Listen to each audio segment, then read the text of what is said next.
Puji Tuhan, selamat pagi saudara, selamat bertemu kembali dalam program Berkat Pagi yang memberkati kita di pagi hari ini. Kita masih ada dalam kitab Hosea, kita mau sama-sama diberkati lewat kebenaran firman Tuhan, di mana kita mau fokus di kitab Hosea, dan hari ini kita fokus di pasal yang kedua, ayat yang pertama sampai ayat yang ketujuh. Hosea 2 ayat yang pertama sampai ayat yang ketujuh. Saudara boleh perhatikan, saya bacakan bagi kita. Firman Tuhan, judul perikop di atas, Israel ditolak dan dipulihkan. Adukanlah ibumu, adukanlah, sebab dia bukan istriku, dan aku ini bukan suaminya. Biarlah dijauhkannya sundalnya dari mukanya, dan zinanya dari antara buah dadanya, supaya jangan aku menanggalkan pakaiannya sampai dia telanjang, dan membiarkan dia seperti pada hari dia dilahirkan, membuat dia seperti padang gurun, dan membuat dia seperti tanah kering, lalu membiarkan dia mati kehausan. Tentang anak-anaknya, aku tidak menyayangi mereka, sebab mereka adalah anak-anak sundal. Sebab itu mereka telah menjadi sundal, dia yang mengandung mereka telah berlaku tidak senonoh. Sebab dia berkata, aku mau mengikuti para kekasihku yang memberi roti dan air minumku, bulu domba dan kain lenanku, minyak dan minumanku. Sebab itu sesungguhnya aku akan menyekat jalannya dengan duri-duri dan mendirikan pagar tembok mengurung dia, sehingga dia tidak dapat menemui jalannya. Ayat yang ke-6 saudara, dia akan mengejar para kekasihnya tetapi tidak akan mencapai mereka. Dia akan mencari mereka tetapi tidak bertemu dengan mereka. Maka dia akan berkata, aku akan pulang kembali kepada suamiku yang pertama, sebab waktu itu aku lebih berbahagia daripada sekarang. Tetapi dia tidak insyaf bahwa akulah yang memberi kepadanya gandum, anggur, dan minyak, dan yang memperbanyak bagi dia perak dan emas yang dibuat mereka menjadi patung Baal. Saudara yang diberkati oleh Tuhan, hukuman dan pemulihan Israel adalah tema Hosea pada pasal yang kedua ini. Hukuman dan pemulihan Israel adalah tema Hosea pada pasal yang kedua ini, di mana ini disebabkan oleh bangsa Israel, saudara, yang berterima kasih atas segala berkat pemeliharaan, berkat pertolongan. Mereka berterima kasih kepada Allah palsu, bukan kepada Allah yang benar. Mereka mengucap syukur, mereka menyembah, mereka memuji kepada Allah palsu, bukan kepada Allah yang benar. Peringatan demi peringatan telah disampaikan kepada mereka, tapi tidak dihiraukan.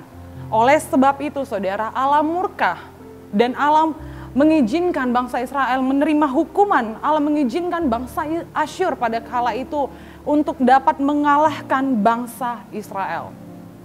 Saudara, bersama kita mengetahui bahwa Hosea adalah hamba Tuhan yang hidup di masa kekelaman bangsa Israel pada saat itu.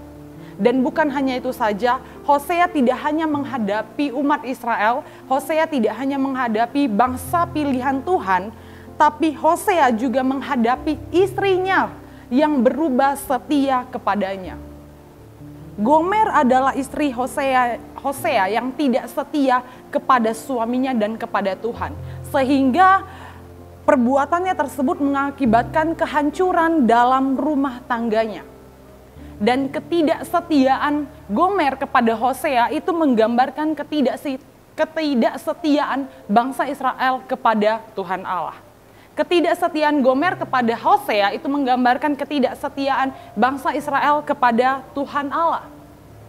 Namun saudara, walaupun begitu, Tuhan tidak berubah setia kepada bangsa Israel. Kalau kita baca keseluruhan pasal ini, di sana jelas ada saudara bahwa Tuhan tidak berubah kepada bangsa Israel. Memang Tuhan murka, memang Tuhan menghukum bangsa Israel. Tapi saat bangsa Israel menyadari kesalahannya, mereka berbalik kepada Tuhan, maka Tuhan menerima Israel kembali sebagai umat pilihannya. Saudara, Hosea membuktikan kesetiaannya kepada Tuhan. Sedangkan Gomer, bangsa Israel, menggambarkan kita, menggambarkan saya dan saudara, gereja-gereja Tuhan hari-hari ini yang sangat rentan sekali untuk berubah setia kepada Tuhan Allah. Sekali lagi saya katakan bahwa Hosea membuktikan kesetiaannya kepada Allah. Sedangkan Gomer, bangsa Israel pada kala itu menggambarkan kita, menggambarkan saya dan saudara, itu menggambarkan gereja-gereja Tuhan hari-hari ini yang rentan sekali berubah setia kepada Tuhan Allah yang benar. Tidak sedikit orang-orang yang dulunya percaya kepada Tuhan, mereka berubah setia, mereka meninggalkan Tuhan hari-hari ini dengan berbagai alasan, entah karena pasangan, pekerjaan, jabatan, ajaran-ajaran palsu lingkungan mereka, dan masih banyak lagi. Mereka menganggap bahwa mereka bisa karena usaha mereka sendiri. Tidak ada lagi rasa hormat, tidak ada lagi rasa takut akan Tuhan dalam diri mereka. Dan kabar baik buat kita semua di pagi hari ini. Ada kabar baik dari Tuhan Yesus buat saya dan saudara. Firman Tuhan yang kita dengar di pagi hari ini, Tuhan mau sampaikan kepada kita. Tuhan mau sampaikan kepada gereja-gerejanya hari-hari ini. Setialah. Karena apa saudara? Karena Dia, Tuhan kita Yesus Kristus juga setia terhadap kita.